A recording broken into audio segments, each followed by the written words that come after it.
Hi there, and welcome to the first episode of the Middle-earth painting series, where we will paint the Uruk-Hai Warriors from Games Workshop's Middle-earth strategy battle game.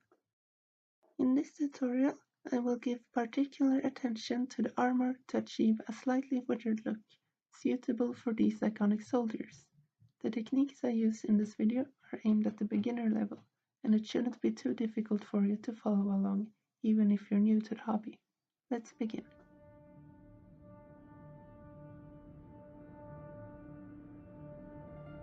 These minis come in one sprue and don't require much assembly work. Once I had cut all the parts, I scraped off imperfections and mold lines using a sharp knife.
The miniatures are pretty accessible even if you fully assemble them.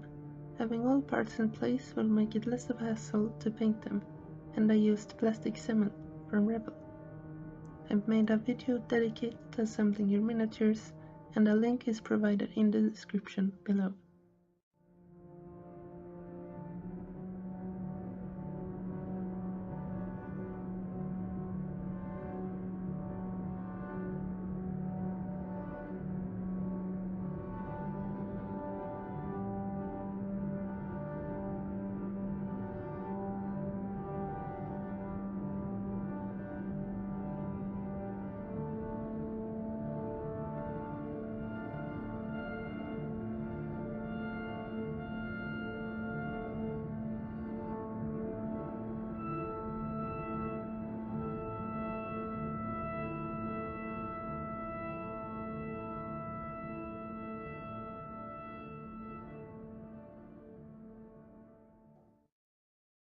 Before undercoating the models with black, I will mount them on paint pots using white tack.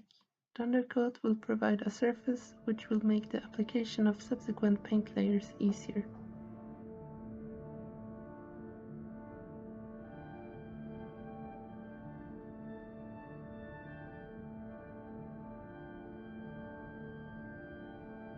It is a good idea to thin your paints down with some water or thinner medium to increase the flow and drying time.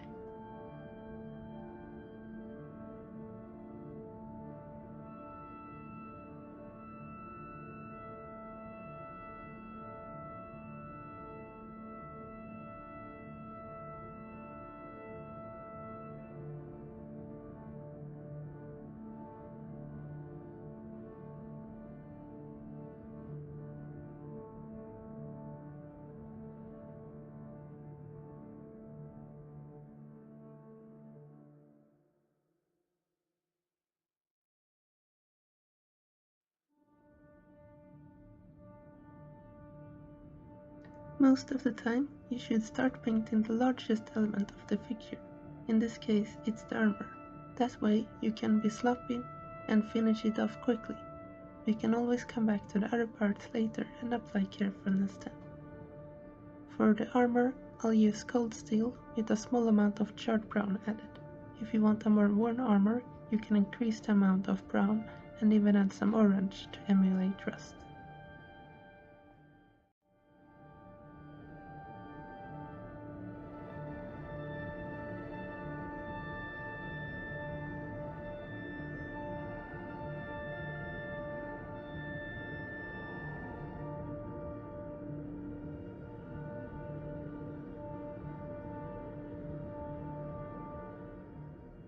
For the chainmail, I'm going to use Gunmetal.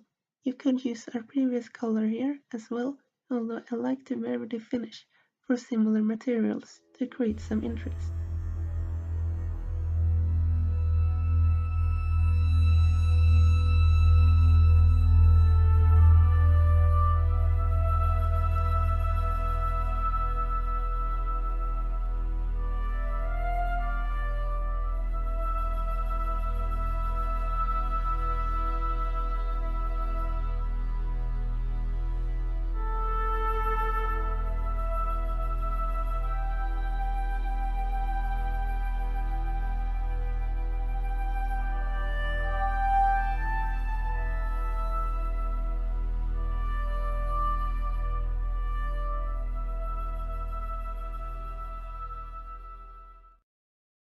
We will now add a shade to add some extra dirt to the armor. As the wash tends to collect in the recesses, it will pick out the shadowed regions for you. This effect will also make the general form more distinct. I used a black wash with some Agrax Earthshade and some Lamenters yellow added to it.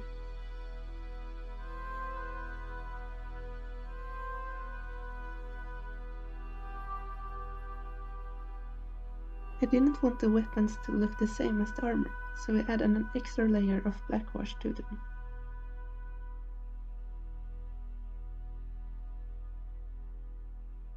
I also did this to the chainmail and the inside of the shield.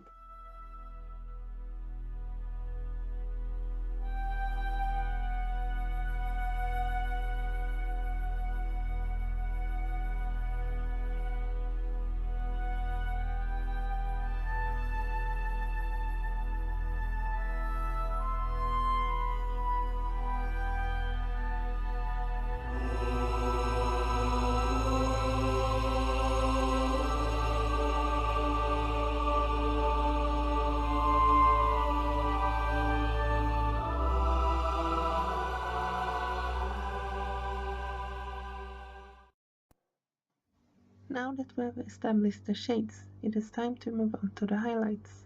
For the armor and weapons, I'm going to use cold steel applied with the dry brush technique, which will quickly pick out all the raised texture, although the finish will be somewhat uneven.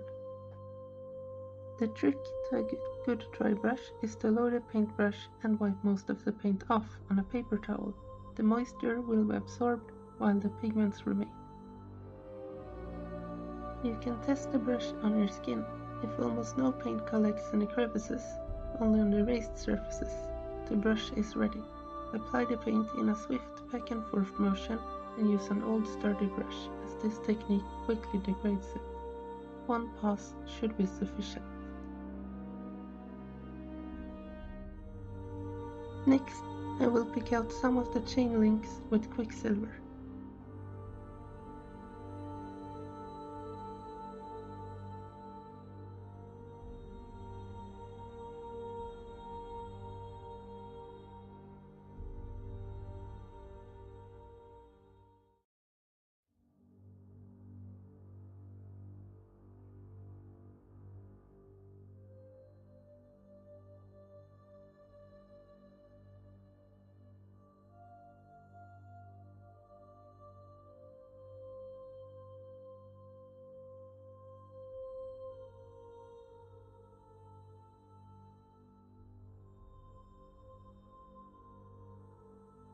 For the hair, the leather and the cloth piece along the waist, I will use black paint as a base color.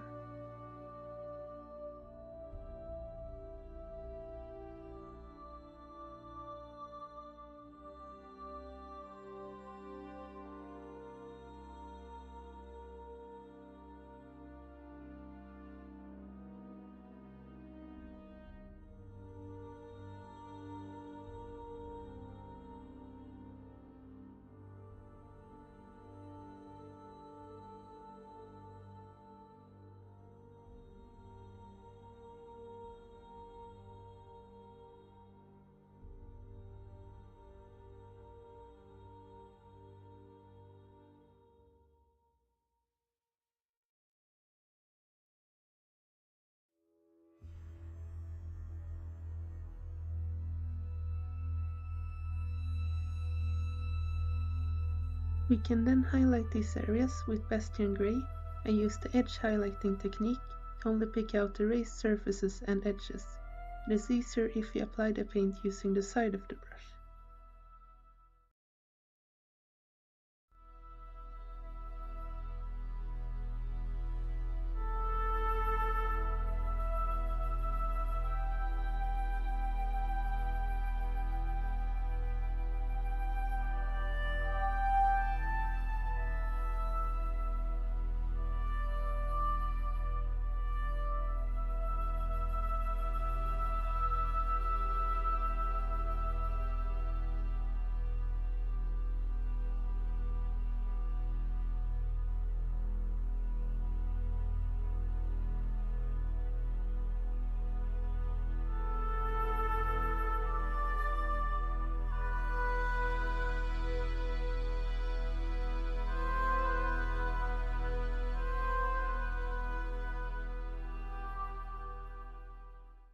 My initial base coat for the skin was a Dryad bark Khorne red mix in a 2:1 proportion. I thought this mix was a little too dark, so I added more red when painting the second batch.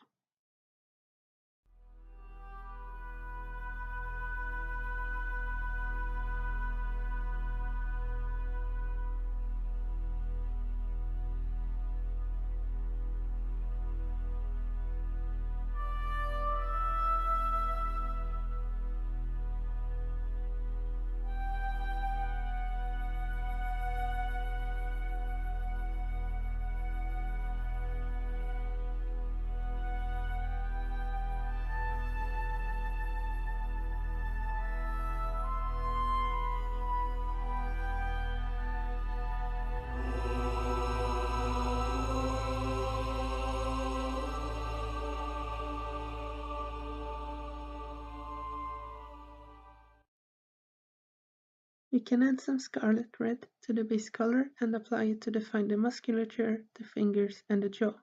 We can use thin paint and draw the brush towards the point where we want the strongest definition to create a rough transition between light and shade.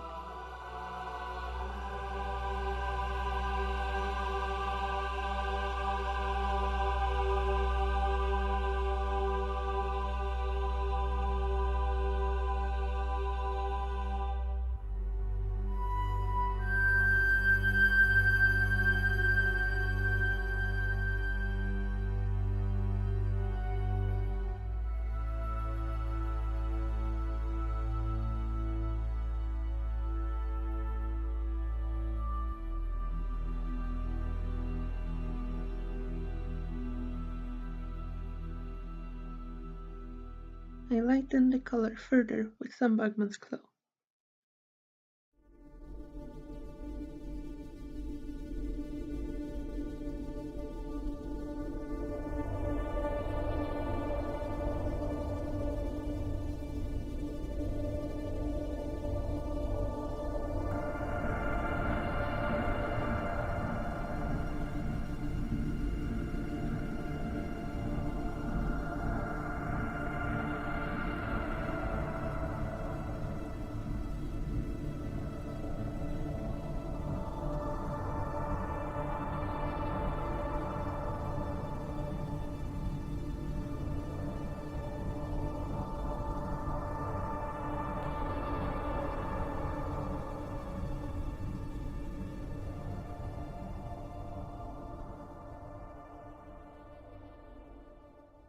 Finally, I put particular emphasis on the face, using pure Bugman's Glow applied to the jawline.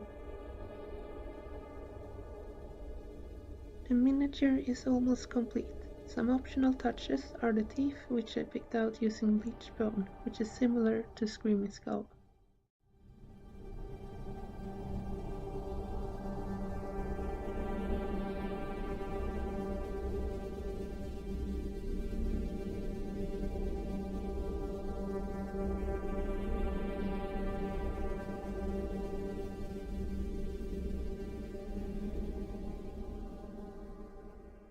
And some iconography using white scar.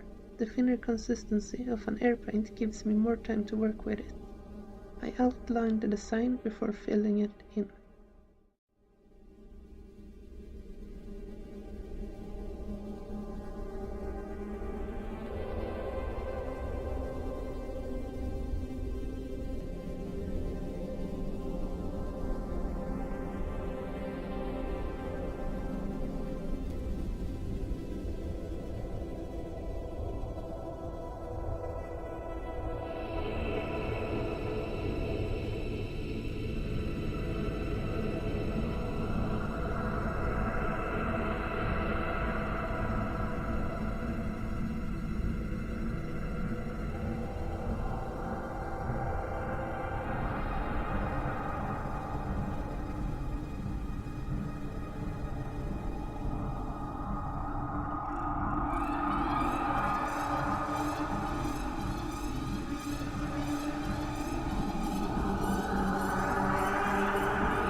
I started preparing the bases using Stirland mud to give me a suitable color and texture to simulate dirt.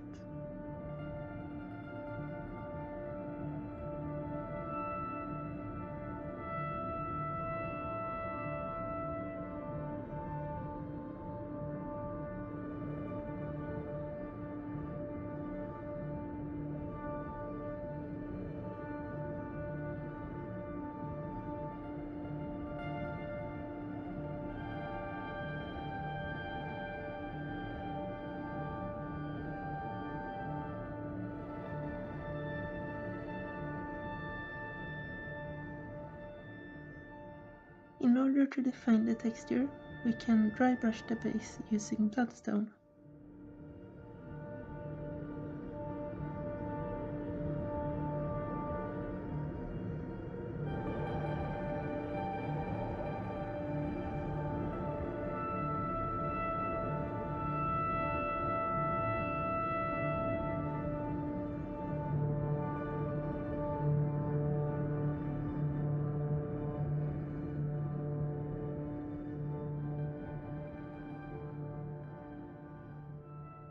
And a 3-to-1 mix of Dowlight, Ochre and Screaming Skull.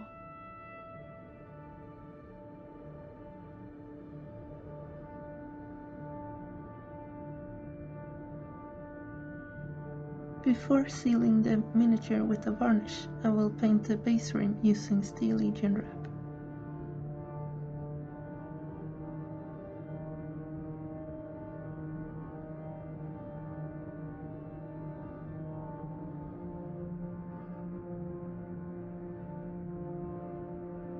After having sealed the miniature, I will glue on some fallen leaf scatter Summer using PVA glue thinned with some water to allow it to fill the crevices.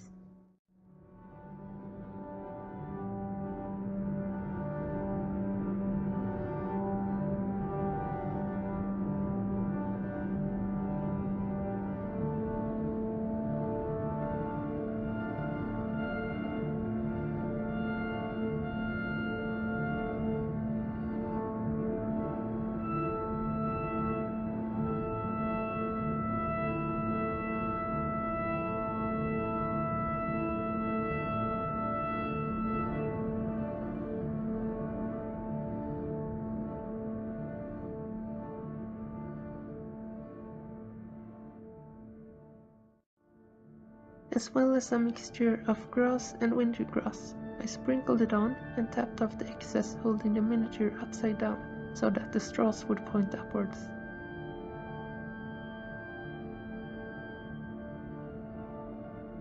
As a final touch, I glazed some parts of the armor and weapons using orange rust pigment plus pigment binder.